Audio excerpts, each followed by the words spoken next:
Hello everyone and welcome to this video, where I will be showing and explaining all parts of the Pentium PC that I salvaged from the scrapyard.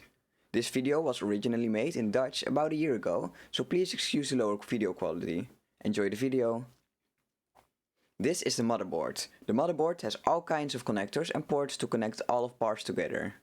The most used slots are the CPU socket, where the processor or the main brain of the computer fits in.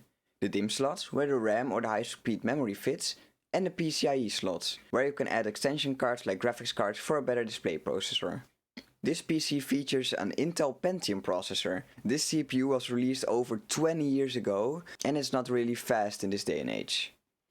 Next up is the CPU cooler. This is an air cooler that screws into the motherboard. The cooler is used to pull the heat from the CPU and dissipate it into the surrounding air using a fan. The fan is not installed on this heatsink.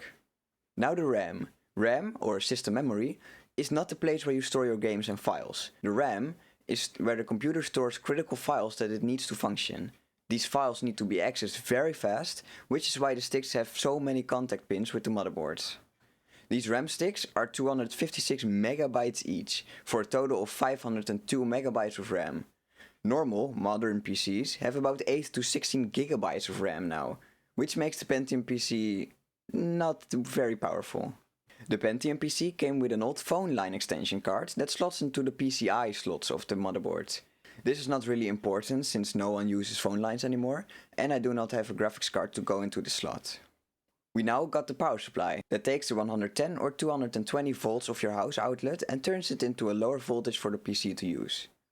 This is a 600 watt power supply, although I do not believe that claim. I opened up this PSU, which you should never do. Power supplies have big capacitors in them and these can hold a charge after being unplugged. When you touch these capacitors you can die. Do not open a power supply. But I opened this power supply anyways because I really knew what I was doing. And you can see the internal wirings here is not very special, so do not try this at home. Old PCs used hard disk drives as their main storage. These drives are not really used in this time and only as high capacity drives for servers or for devices like a NAS or a network attached storage. We now use SSDs, which are way better, but this PC came out when spinning hard drives were the main thing. And that's about it. Please watch the next video in this series and definitely watch episode 4 of the Pentium Project, which is linked down below and on screen right now. Thanks for watching and have a nice day.